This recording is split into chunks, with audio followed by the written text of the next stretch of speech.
नमस्कार. श्री स्वामी समर्थ.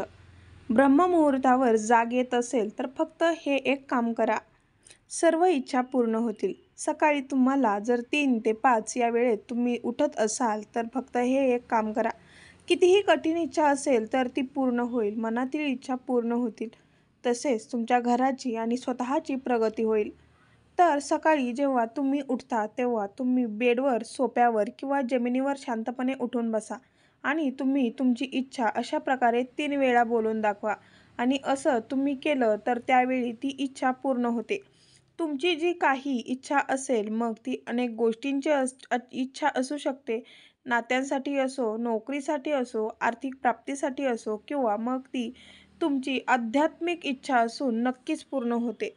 जेव्हा ब्रह्ममुहूर्तावर आपण असे 3 वेळा बोलू आपली इच्छा ही पूर्ण होत असते. तर मी तुम्हाला याबद्दल सर्व माहिती सांगणार आहे, जेणेकरून तुम्हाला ब्रह्ममुहूर्ताचे रहस्य कळेल आणि तुम्हालाही या जगातील सुख सुविधा मिळू शकतील.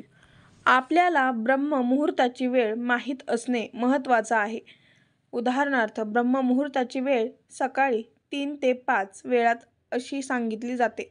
परंतु तरीही ही वेळ 3:36 सुरू होते आणि हा ब्रह्ममुहूर्त असा काळ आहे जो पहाटे 5:30 वाजेपर्यंत असतो.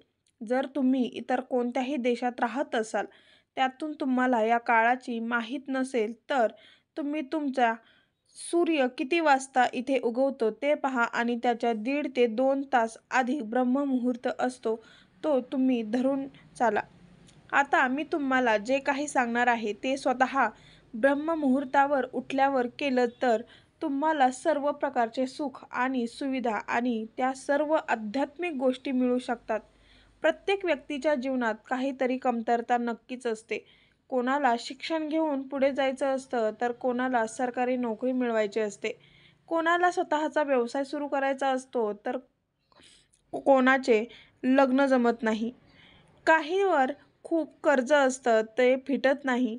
अशा अनेक समस्या असतात. काही आध्यात्मिक मार्गात पुढे जायचं आहे. परमात्म्याची एकरूप व्हायचं आहे. अशी प्रत्येकाची काही ना काही इच्छा असते आणि या सर्वांसाठी ब्रह्ममुहूर्ताची वेळ अशी आहे. त्यावेळी सर्व देवी देवता प्रदक्षिणा घालत असतात. त्यांची ऊर्जा सर्वत्र पसरलेली असते. अशा वेळी या प्रकारे जप करून तुमची मनोकामना सांगितली तर तुमची इच्छा त्वरित पूर्ण होते. आपले पूर्वज, आपले आई वडील, आपले आजी आजोबा किंवा आपले ज्येष्ठ ऋषी सुद्धा ब्रह्ममुहूर्तावर जागृत होत असतात. त्यांना माहीत होते की ही प्रसिद्धीची वेळ आहे, जी सर्व प्रकारच्या बहुतेक आध्यात्मिक गोष्टी पूर्ण करण्यास सक्षम आहे. म्हणून हे ब्रह्ममुहूर्ताची वेळ वेगळी आहे. म्हणून तेही इच्छापूर्तीसाठी या ब्रह्ममुहूर्तावर उठून आपली इच्छा पूर्ण करून घेत होते. सकाळी उठल्यावर वातावरणात सकारात्मक वैश्विक ऊर्जा असते. तुम्ही जेव्हा सकाळी लवकर उठता तेव्हा ती ऊर्जा अनुभवता येते आणि मग या प्रकारे तुमचे अनेक रोग दूर होतात. तुमचे शरीर तंदुरुस्त राहते. तुमचे शरीर ऊर्जावान बनू लागते, ज्यामुळे तुमच्या चैतन्याची पातळी ही उच्च असते. त्यामुळे तुमच्या इच्छा पूर्ण करून घ्यायच्या असतील तर तुम्हाला ब्रह्ममुहूर्तावर उठावेच लागेल. तुम्ही ध्यानासाठी अंथरुणावर बसलात तरी चालेल किंवा मग अंथरुणावर उठल्यानंतर तुमची जी ध्यानाला बसायची जागा आहे तिथे बसला तरीही चालेल किंवा मग पूजेच्या घरात, देवघरासमोर जिथे तुमची इच्छा आहे तिथे तुम्ही स्वतःचे एक स्थान निर्माण करून तुम्हाला ध्यान करायचं आहे. मग हे ध्यान कसे करायचे? तुम्हाला तुमचा मंद श्वास घ्यावा लागेल. अजिबात वेगवान श्वास घ्यायचा नाही आणि सोडायचा देखील नाही. तुम्हाला तुमच्या श्वासावर नियंत्रण करायचं आहे आणि या श्वासावर लक्ष केंद्रित करायचं आहे. आपला श्वास नैसर्गिक असला पाहिजे. त्यानंतर तुम्हाला नामजप करायचा आहे आणि ते तुम्ही शांत चित्ताने करायचं आहे. श्वासावर लक्ष ठेवता ठेवता आपल्याला नामजप करायचा आहे. याची विधी मी तुम्हाला शेवटी सांगेन. ज्यावेळी तुम्ही जागे होता, शारीरिकदृष्ट्या शरीर केवळ चांगलेच होत नाही तर उत्साही देखील होते. तसेच यावेळी नामाचा जप केल्याने तुमचे मूलधारक चक्र केंद्रस्थानी येते आणि त्याची स्थिती सिद्धी सुरू होते, ज्यामध्ये तुम्हाला लक्ष्मी आणि तिची सिद्धी मिळू लागते. त्यामुळे तुमच्या पैशांच्या समस्या देखील संपतात. त्यामुळे तुमच्यावर कर्ज असेल तेही संपते. तसेच व्यवसाय आणि नोकरी संबंधित अडचणी तसेच पैशांच्या संबंधित अडचणी देखील आपोआप संपतात. तुम्ही फक्त तुमच्या परमेश्वराचे नामस्मरण करत राहा. आपोआप यश मिळेल. सकारात्मक ऊर्जा तुमच्या ऊर्जेत प्रवेश करेल आणि तुम्ही जिथे जाल परमेश्वराची अदृश्य शक्ती ती देखील तुमच्या सोबत असेल. तुम्ही ज्या ठिकाणी जाल तेथील वातावरण देखील सकारात्मक होईल. तुम्ही ज्या ठिकाणी बसाल तिथे तुम्हाला बरे वाटेल. जर कोणी घरी आजारी असेल त्यासाठी ज्या वेळेला तुम्हाला आम्ही सांगतो त्याप्रमाणे ध्यान करा. तुमच्यासमोर पाण्याचा ग्लास ठेवा आणि दुसऱ्या ध्यानाला सुरुवात करा. ध्यान करताना ती ऊर्जा तुमच्या आजूबाजूला असेल तेव्हा ती ऊर्जा त्या काचेच्या ग्लासमध्ये पाण्यात पोहोचेल आणि जेव्हा तुम्ही या परमेश्वराच्या शक्तीचे ब्रह्मांडातील शक्तीचे ऊर्जामान पाणी त्या आजारी व्यक्तीला द्याल तेव्हा तो पूर्णपणे आपोआप बरा व्हायला लागेल. त्यामध्ये सकारात्मक ऊर्जा यायला सुरुवात होईल आणि तो पूर्णपणे बरा होईल. जेव्हा तुम्ही नामाचा जप करता तेव्हा तुम्हाला त्यासाठी कोणताही नियम नसतो. परंतु जर तुम्हाला एखादा मंत्र सिद्ध करायचा असेल तर त्यासाठी काही नियम असतात. त्यासाठी तुम्हाला योग्य पूजेला बसावे लागेल.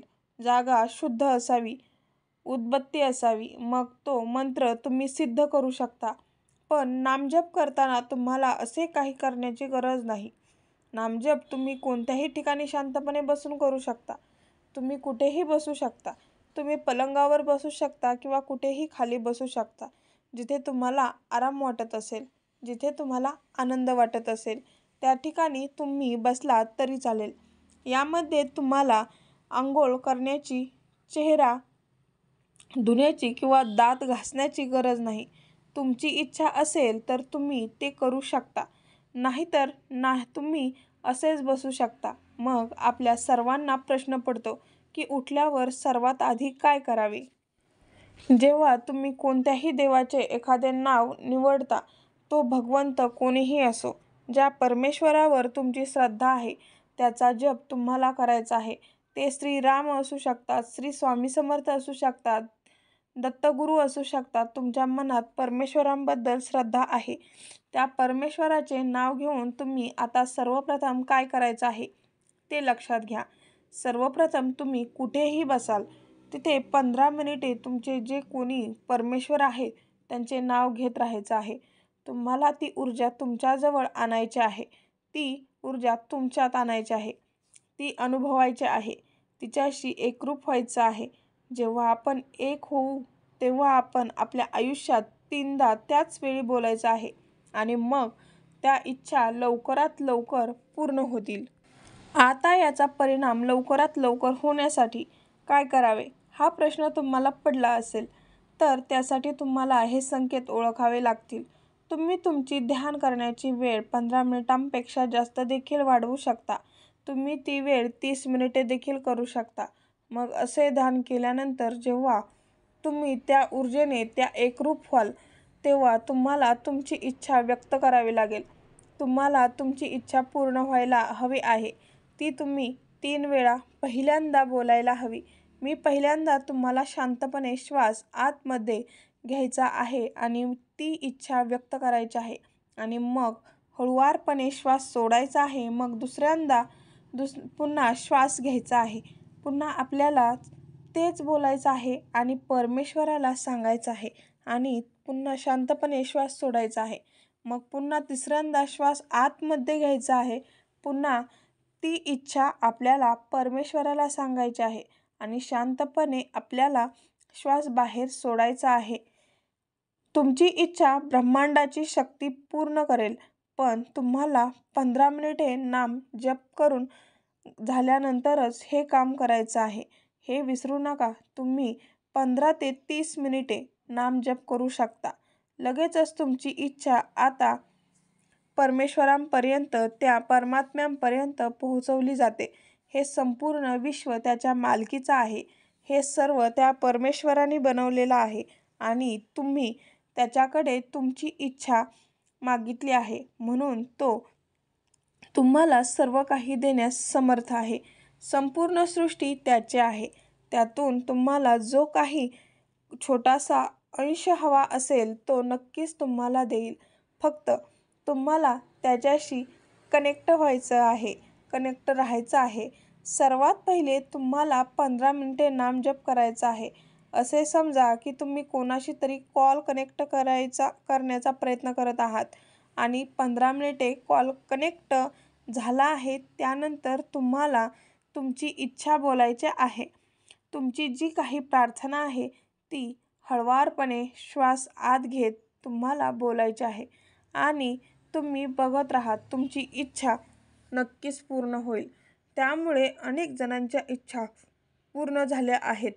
तुम्ही फक्त तुमचे संपूर्ण शरीर प्रेमाने, पूर्ण शरणागतीने आणि पूर्ण विश्वासाने भरून ही इच्छा त्या परमेश्वराजवळ व्यक्त करा. तुमची इच्छा नक्कीच पूर्ण होईल. करून बघा. तुम्हाला हा व्हिडिओ कसा वाटला कमेंटमध्ये नक्की सांगा. सर्वांना श्री स्वामी समर्थ. जय जय स्वामी समर्थ. धन्यवाद.